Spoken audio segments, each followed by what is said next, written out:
press the bell icon on the YouTube app and never miss another update. प्रणाम। ठीक हैं आप लोग बंधुओं। इधर हम लोग काफ़ी दिनों से सीरीज के रूप में योग और प्राणायाम के बारे में चर्चा किए हैं। आज हम एक नवीन विषय के साथ आपकी सेवा में प्रस्तुत हूँ। मैं Yogesh Kumar Tripathi, teacher and motivational speaker, आपको यह बताते हुए मुझे प्रसन्नता हो रही है कि मेरा यह वीडियो अल्प अवधि में ही लगभग 1200 से ऊपर बार देखा जा चुका है, जो इस बात का प्रतीक है कि आपका स्नेह मेरे ऊपर निरंतर बना हुआ है। मित्रों, आज इस कोविड-19 की इस अवधि में हम अपने प्रियजनों तथा अपने स्वयं के भविष्य को लेकर काफ़ी आशंकित हैं। वैश्विक तथा व्यक्तिगत अर्थव्यवस्था दोनों ही आशंकाओं के ग्रहण में आबद्ध हो गई है। इस अवधि में हमारे सभी ज्योतिषी जो सभी ग्रह नक्षत्रों को अपने तंत्र मंत्र के अधीन रखने का दंभ भरते थे, हमारा भावनात्मक शोषण कर धनार्जन करने के प्रयत्न में निरंतर संलग्न रहते थे, आज किंकर्तव्यमूढ़ हो चुके हैं। एक मीडिया के लोकप्रिय ज्योतिषी बेजान दारू वाला, जिनकी भविष्यवाणी के धुंध में बचपन से ही हम स्वयं के आत्मबल को धुंधला मान बैठे थे, इस कोविड-19 से ऐसे बेजान होकर प्रयाण करते हैं कि स्वयं उन्हें ही पता नहीं चला। बंधुओं, एक बात आप समझ लीजिए कि यह ध्रुव सत्य है कि किसी भी व्यक्ति में किसी भी प्रकार की दैवी शक्ति नहीं होती, उसके पास कोई जादुई शक्तियाँ नहीं होती हैं। हम सभी मनुष्य के रूप में एक समान हैं और प्रत्येक प्राणी अपने जीवन में दुख, रोग, वृद्धावस्था तथा मृत्यु का अनुभव करता है।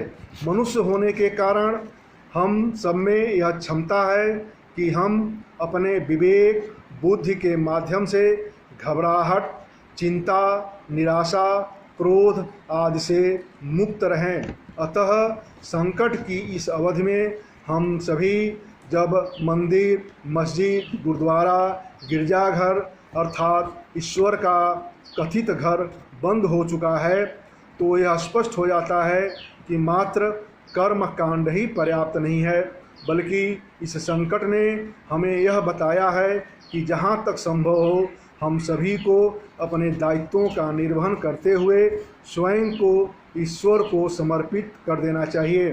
जैसा कि भगवान वासुदेव स्पष्ट रूप से गीता में यह कहते हैं कि अनन्या चिंतयन्तो मां ये जना नित्य पर्युपासते तेषां नित्य अभियुक्तानां योगक्षेम वहाम्यहम्।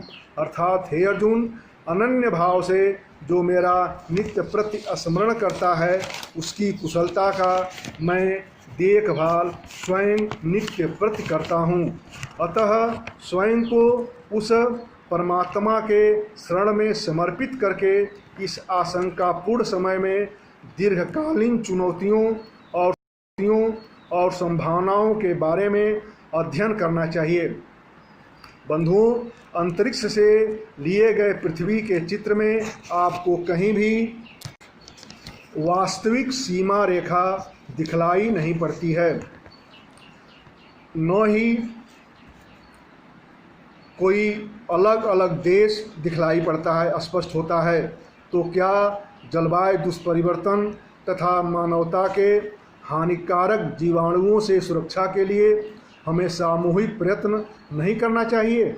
यह महामारी एक चेतावनी है जो हमें शिक्षा प्रदान कर रही है कि हम सामूहिक वैश्विक रूप से संगठित होकर ही इस पर नियंत्रण स्थापित कर सकते हैं। बंधुओं, इसी प्रकार ईश्वर वहाँ से मनुष्य के रूप में दो ही प्राणी भेजता है, स्त्री या पुरुष। हमने यहाँ अनेक जात धर्म में उसे विभाजित करके ईश्वर के भरोसे को भंग किया है। यदि वह जात या धर्म निर्मित करता तो संबंधित बच्चे पर वैसा ही ठप्पा लगाकर धरती पर भेजता। परंतु बहुत ही दुख होता है कि हमने जातियाँ, उपजातियाँ, धर्म तथा अनेक उपधर्म में स्वयं को विभक्त करके अपनी सामूहिक चेतना को खो दिया है।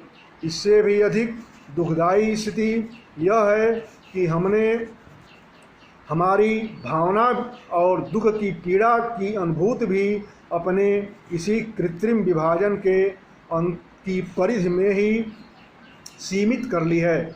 हमारी शिक्षा, हमारा ज्ञान इस संकुचित विचारधारा की परिधि में बंद होकर कराह भी नहीं पा रहा है। बंधुओं, क्या हम अपने अंदर के सद्गुणों का विकास कर उसे बाहर आने के लिए बाध्य नहीं कर सकते? क्या हम महर्षि व्यास के इस वचन पर आरूढ़ होकर जीवन पथ प्रकाशित नहीं कर सकते, जिसमें उन्होंने कहा था कि अष्टादश पुराणेषु व्यासाय वचनम द्वयम परोपकाराय पुण्याय पापाय परपीडनम। क्या हमारा हित और सुख अन्य ढेर सारे लोगों के हित और सुख पर निर्भर नहीं है? क्या हम एक दूसरे पर पूर्ण रूप से आश्रित नहीं हैं? क्या हम जिन चुनौतियों का सामना कर रहे हैं वे परस्पर एकता की भावना से ही पराजित हो सकती हैं? ऐसा हम क्यों नहीं सोच पा रहे हैं? इसके लिए हमें अपने अंदर दया, करुणा, क्षमा, त्याग जैसे गुणों को विकसित करना होगा, उन्हें दैनिक जीवन में उतारना होगा। यदि आज भी हम एक परिवार के रूप में इकट्ठा हो जाएं, तो इस विशाल चुनौती का कोविड-19 का सामना सफलतापूर्वक कर सकते हैं।